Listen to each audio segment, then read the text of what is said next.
Well, good evening, and welcome back to another episode of Cozy Old School RuneScape Lore. I'm your host, Drifteray, and tonight we're gonna try some. Maybe we could call it suburban stealth camping in Cam Torum, the mine city underneath Ralos Rise in Varlamore. So we're gonna go there with no items, no equipment, nothing at all on us, and I'm already running through Varrock toward the east side of Varrock, where there is a Quetzal that can take us to Civitas Illifortis, and we're going to walk over from there. No fancy teleporting this time. We're going to take a bird to Varlamore, and then we will walk the rest of the way. So I am taking Primio into Civitas Illifortis, and I am here now. I'm going to start running west. So, heading through the town, soon going to be leaving the big capital here, the civilization, and head out into the countryside. I got to run south here, past the houses, and oh, I didn't know you could. That's interesting. You can run like between some houses and under some staircases. That's kind of cool. So now we've left the main gate and we're running through the farmlands to the west of the city. Ooh, there's a dog. The dog's name is Trebaya, and I can examine this dog, and it says apparently they specialize in herding alpacas. That's kind of nice. I don't think I knew that. I didn't think I knew that was a herding dog. But we're on the savannah, running on this path. We're going to run all the way up the path. We're about halfway across the savannah now. It's going pretty quick. And we're almost to the mountain base.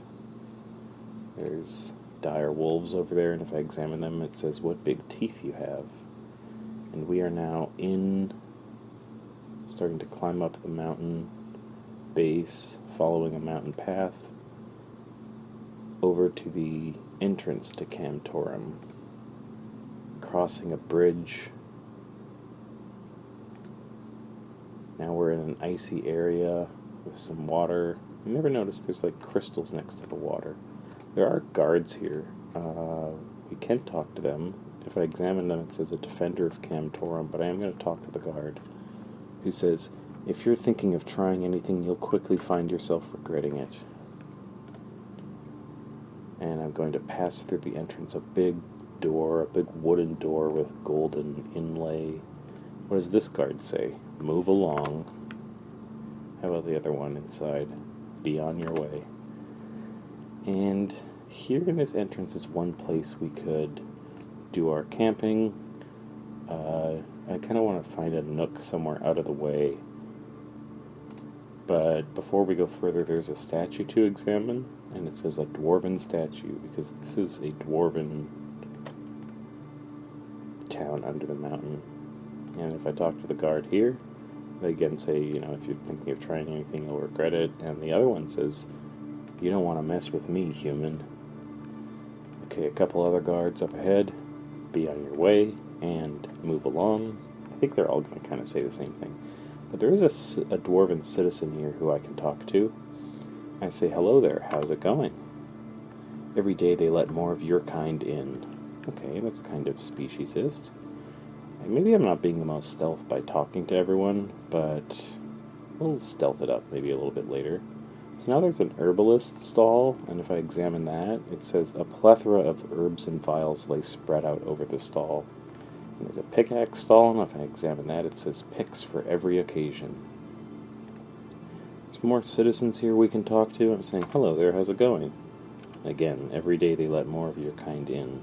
And there's another citizen. They say, I don't talk to you lot.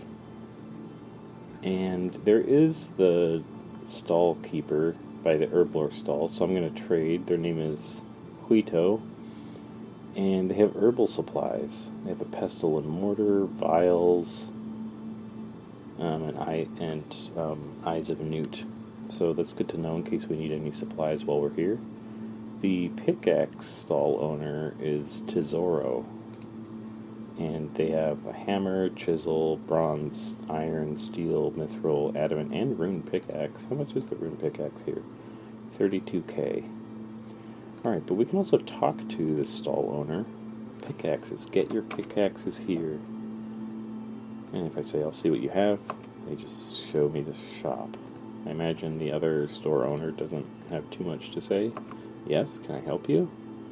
Yeah, it's just asking what they have for sale. Now there's a jewelry stall. It says the finest jewelry around. And the baker's stall. Bread, cakes, and pies for all. Okay, well let's go into this door to the left. It says squeeze through, probably because it's a lower door made for shorter dwarves. There's a shopkeeper here. Oh, and there's stairs we can climb up. There's also stairs going down, but we can't climb them. Oh, no, we can. Oh, that's great. Okay, so we'll have to explore what's at the top and bottom floors of this shop. But if I talk to the shopkeeper, want something? What do you have for sale? Take a look. Oh, okay, so it's kind of just a general store. Oh, but there's a tinderbox. And if I value it, it costs 1 coin, and I have nothing. I have 0 coins, so we might have to see if there's a drop or something in town that we can pick up and maybe sell to the store. And I can see underground the next building over has bread, so maybe we can pick that up and sell it. There's a stove down here. It is a cool looking stove, and if I examine it, it says a lovely place to cook meat, but it's kind of more like a fire pit and has a spit above it. There's a nice bed down here, but we're not here to sleep in a bed. We're here to find where we can find a nook to settle down for the night. But if we go up the stairs in here, there's a bunch of stuff, but nothing we can really interact with. Okay, well, let's go back down, leave the shop, and I want to go pick up that bread and see if we can sell it so we can buy a tinderbox. So I'm running over to the building to the... Oh, how do I get there? I have to take the path. Oh, okay. I'm running over to the building to the west. There's a citizen in here. Oh, there's a child, so I'm just climbing into their house. The citizen says... more of the same exclusionary stuff, and the kid says, "Mommy says I should stay away from humans." So let's climb down the stairs, pick up this bread off the table. There's a really nice sitting room downstairs in this house. There's a really cool looking like shrine with a statue above it and a flame in it, and then there's like 2 mounted heads on the wall of like antelopes or something, but their horns are really long and blue. Okay, so we got our bread. That's at least something we could eat, but I think we're going to sell it first. So let's go back to the shop. See how much they'll buy it for. I don't know how much formal lore we'll find here today, but we'll do what we can. I'm going to trade the shopkeeper, and they will give me 4 coins for my bread, so I'll sell that. I will buy a tinderbox. A mortar and pestle is 5 coins. Unlit torch is 5. Rope is 23. I don't think I need anything else here right now.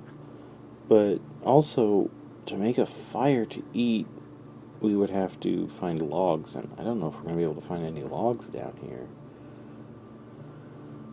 So we might end up having to cook food if we can find any food to cook in someone's house.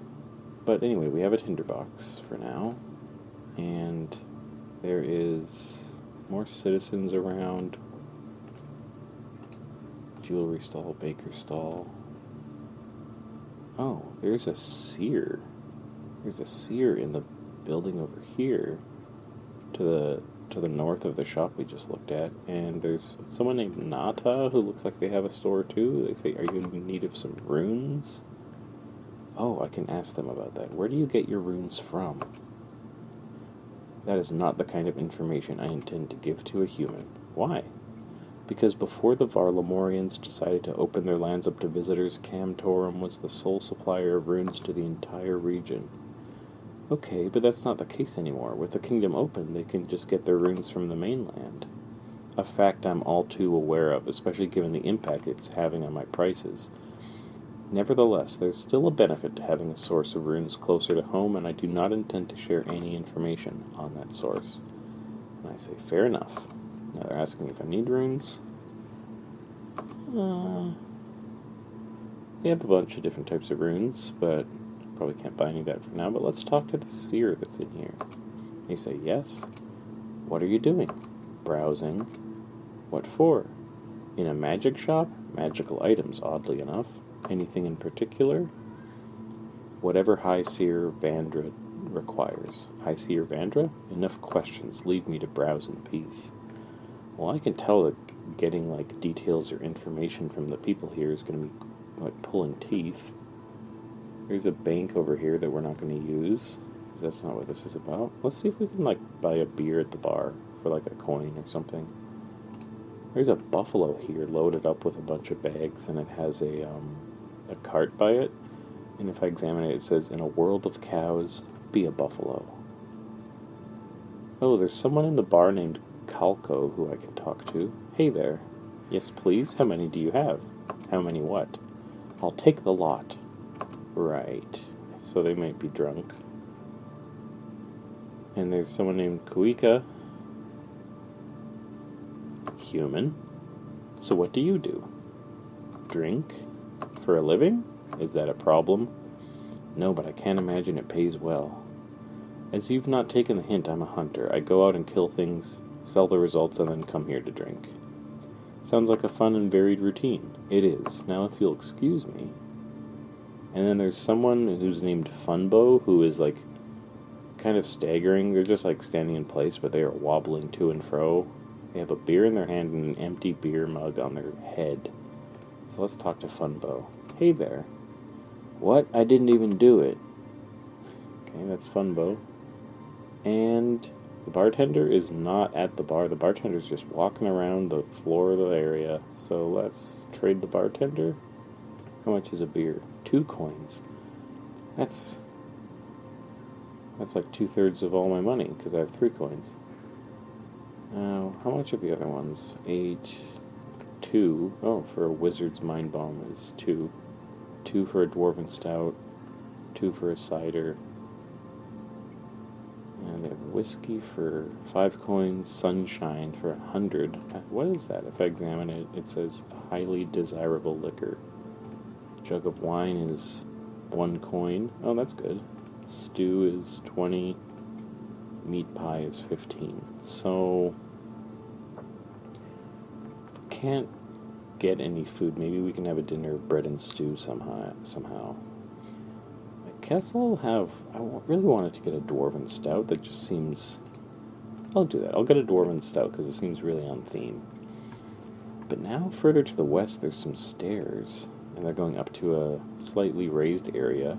I've never been over here. And there's a bunch of guards.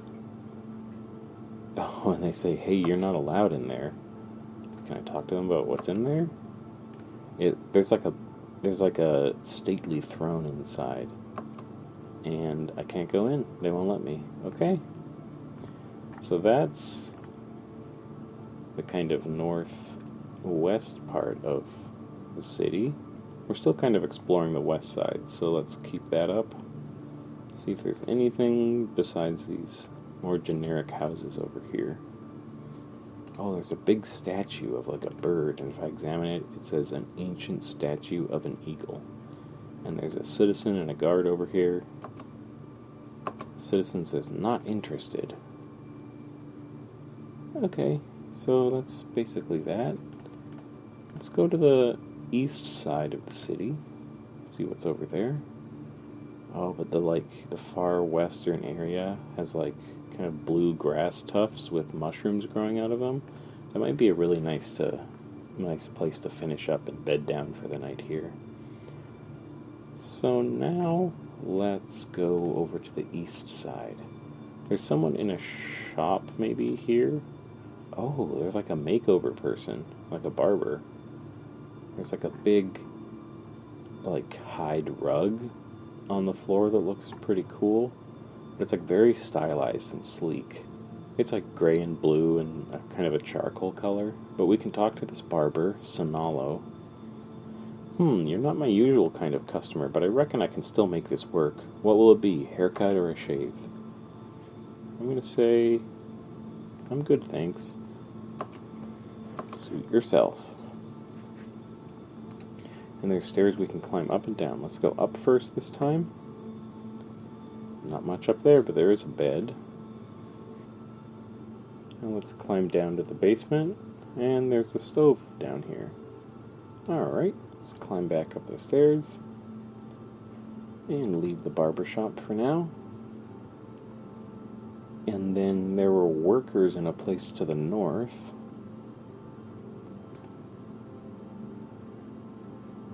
So let's go there next. It's just to the east of the bar we were in. And let's talk to the worker. Oh, this is a blacksmith shop. I say, hello there. They say, I'm busy right now. And let's talk to the blacksmith. Ooh, they sell a lot of stuff. They sell daggers from bronze to adamant. They sell bronze swords to adamant swords, and bronze warhammers to adamant warhammers, and bronze square shields to adamant square shields. Can I talk to the blacksmith? Yes, I can. A human, either buy something or get out. Alright, so they're not going to have much to say to me there. But there is a door to the north that I can squeeze through. And it goes out onto a little balcony platform. I can climb down the stairs. Oh, this is a really interesting basement. It's kind of open. There's 2 frogs down here. And if I examine them, they say, eats flies. Yeah, the basement of the smith shop is really cool. Kind of open. Alright, well, let's leave there for now. Look at the rest of the eastern side of the city. There's 2 children out here I can talk to. One of them says, again, Mommy says I should stay away from humans.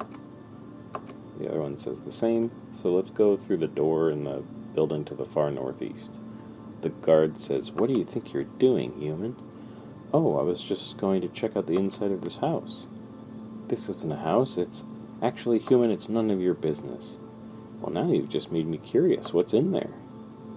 Is it a really large anvil? Final warning. Is it a dwarf with a really long beard? Why don't you ask me again? If you insist. Is it a dwarf with a really long beard? Ask me another question, I dare you. If you insist. Is it a dwarf with a really long beard? And then I think it's just a loop. They say, ask me another question, I dare you. I'm going to say, okay, I'm leaving. Oh, I think I also got attacked.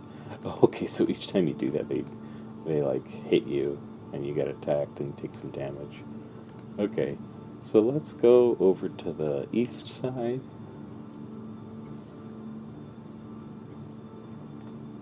There's not much else here. It's just more like a couple of houses, citizens, guards.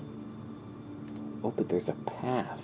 I haven't been here before. There's a path that goes down from the east into a mining area. I'm walking past some stalagmites. There's a barrel where I can take a pickaxe. I can take a bronze pickaxe for free, so that's nice. There's a bunch of rocks here. There's iron, coal, mithril, adamant. I think I said iron already. And then there's rocks you can mine from the walls.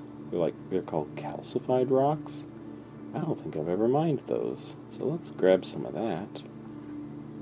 Oh, maybe we could sell that to the shop to get some more money for dinner. But I have a bronze pickaxe, so it's probably going to take a really long time.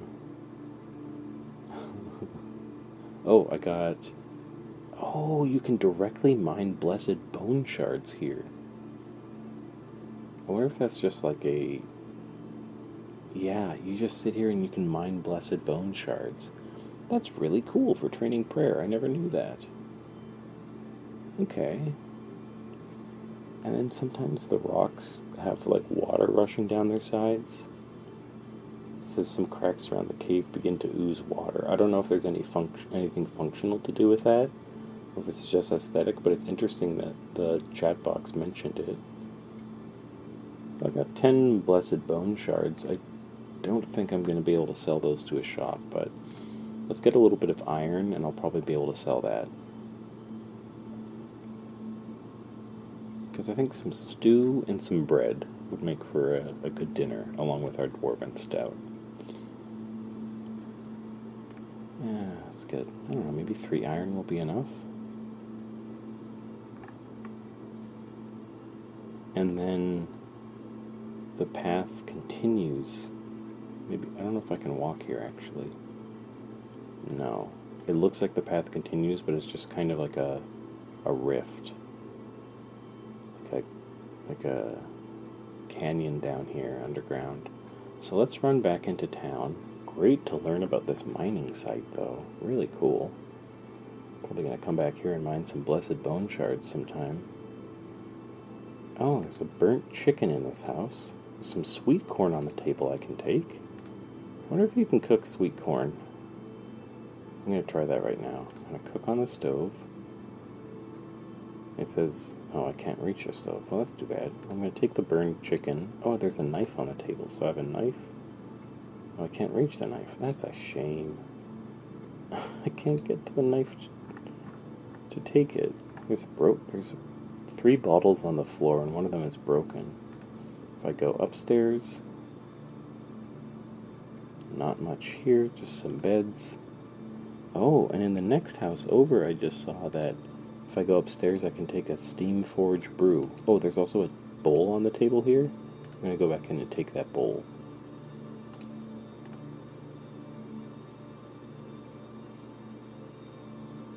Okay.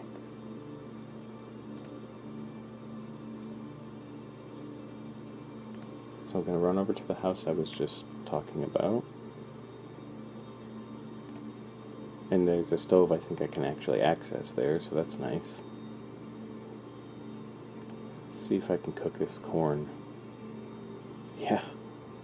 Cooked sweet corn. We're going to be eating good, actually. I don't think we're going to be able to find any... Whoa. Okay, I'll tell you about downstairs in this house in a second, but I don't think we're going to be able to find any wood to burn to make a campfire. But we'll just use you can just use the stoves in the houses to cook some food and then have a hot meal just based on food we cooked in someone's house. So downstairs, there's like a toy box or like a big chest with a bunch of toys scattered around in front of it and then like a big pillow on the ground. And then in the side room, there's like one of those like kind of changing dividers that you can put in a room. And then there's a big grate on the floor. It says bath pipes, and if I examine them, it says takes my dirty bath water away, and then there's clothes hanging on a clothes rack. Cool. Okay. Gonna run back up to the blacksmith shop and see if we can sell this iron so we can buy some curry or stew from the bar, get a little bit of a meal going. The pathways in this town are kind of weird, like a lot of the places where it looks like you'd be able to walk between are kind of blocked off. But let's trade the blacksmith. Our iron ore is worth... Oh, I can't sell it. Okay, but there was an ore table, I think. There's got to be somewhere that I can sell this ore. Not directly to the blacksmith shop, but... Oh dear. The general store. I can probably sell it there.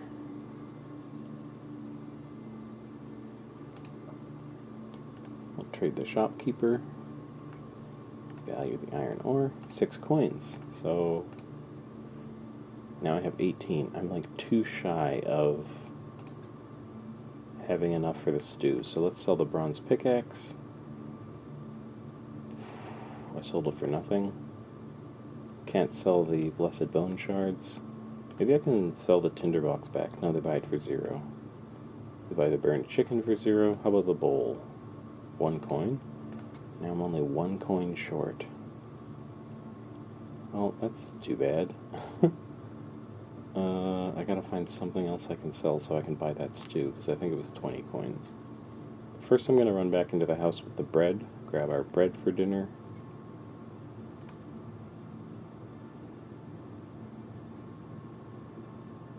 And I am in the wrong house. It's okay. Oh no, I'm in the right one. Okay, I'm going to take the bread off the table. So now we have most of our dinner put together. Oh, there's a bowl. There, the bowl will get me 1 more GP, and then I should be able to buy the stew. Back into the general store.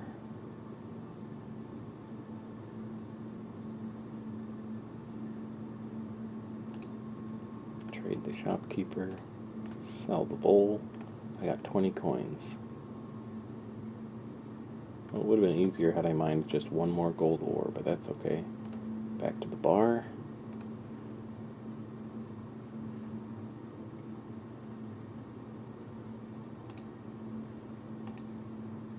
The bar is called the Lost Pickaxe, and if I examine the symbol on the front, it says, "Welcome to the Lost Pickaxe." Let's trade the bartender.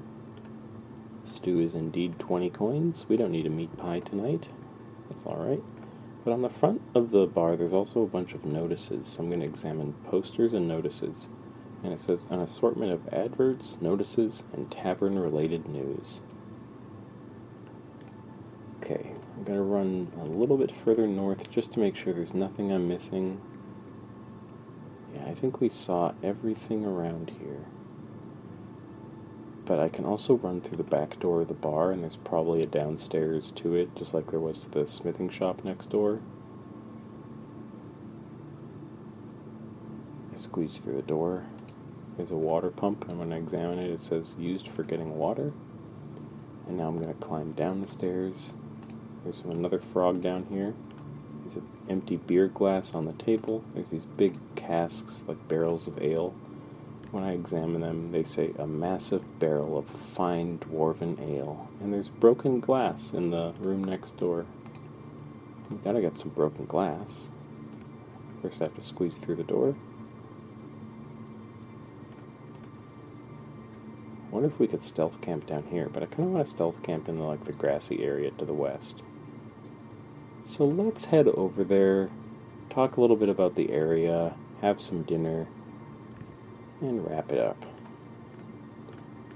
Again, not much lore here. That'll be part of what I remark on.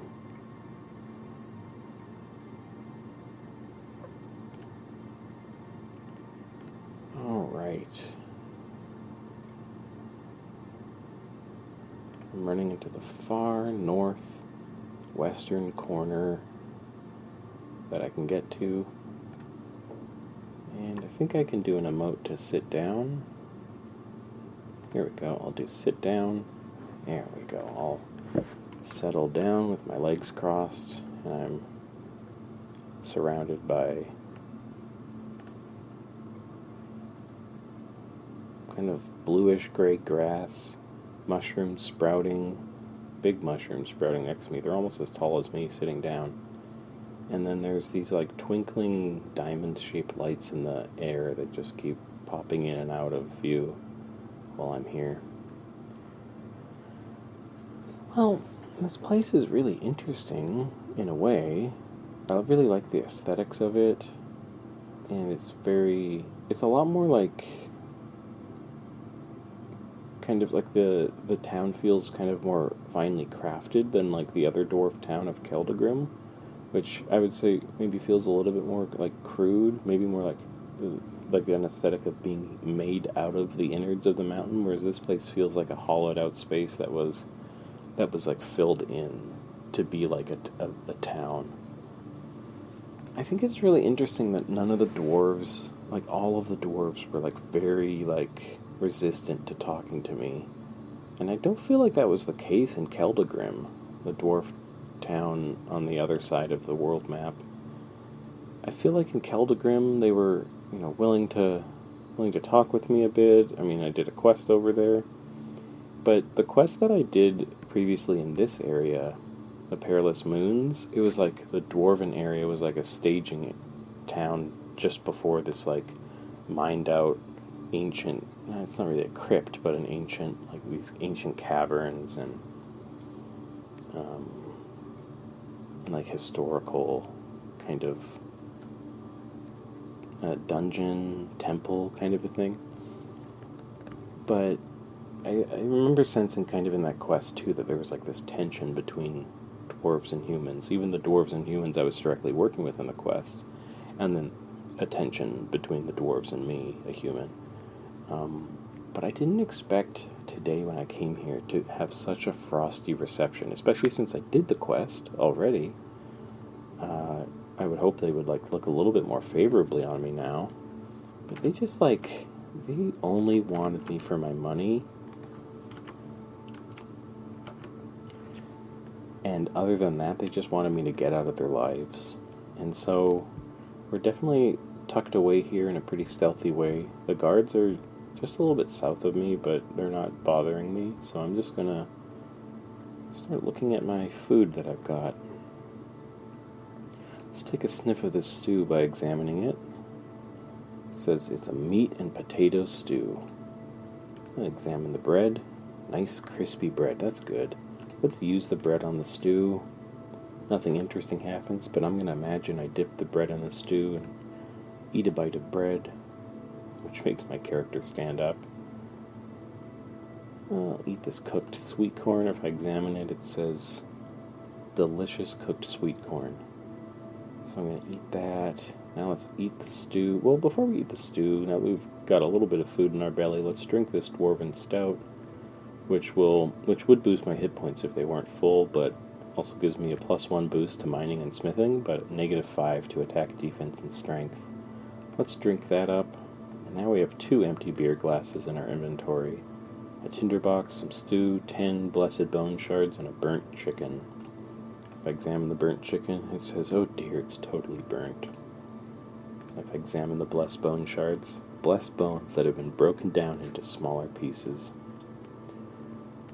It's kind of interesting over there that it's like calcified rocks that you can mine, so that makes me think like, since I get bone shards from it, it's like, I imagine it's like calcified fossils that I can just like break apart.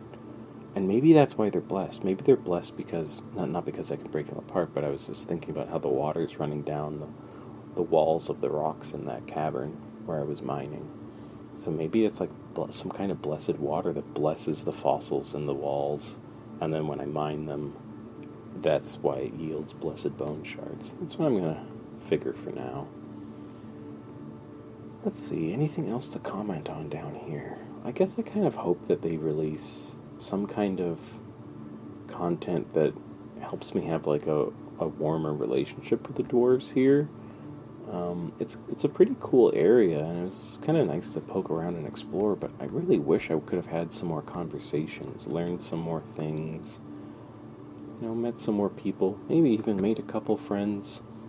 Maybe that's in the final quest that I haven't done from the new recent expansion to Varlamore, the final Dawn quest, but I don't know. It might just be like this. It might just be a place where I'm really not welcome, and if I want to, have a meal, it's probably best for me just to kind of tuck myself into the corner on my own for a little bit of stealth camping. So I think I'm gonna kind of tuck in for the night here, down here in the dwarven city of Cam Torum, under the mountain Ralos Rise. Oh, and the chamber that I was in, that I was trying to get in, the dwarves wouldn't let me into, where there was a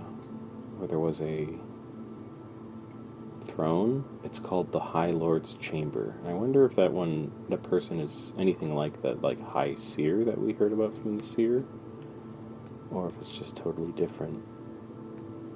But that's, I think, pretty much all we can do down here. I think we pretty much exhausted it. So I'm going to tuck in my character for an evening sleeping on the grass in Cam Torum. I think that's going to do it for this episode of Cozy Old School RuneScape Lore. A little bit of a different one. A little bit more exploration-based and just, very light lore of, just this experience of, trying to talk to dwarves down here. Learning a little bit about, the history of, the rune market, for example. The market of, rune sales and how opening it up to people from a different land really changed that economic relationship in a way that dwarf is feeling kind of burned by. But yeah, pretty much other than that, hearing a little bit from the seer, it's really not a lot to go on, which kind of just makes me curious and wish I could learn more. But yeah, that's going to do it for tonight's episode of Cozy Old School RuneScape Lore. And I want to thank you so much for tuning in, hanging out with me, and as I coming along with me on this camping adventure. And I'm going to say, I hope you have such a good evening and that you sleep so well, and I'll say good night and goodbye for now.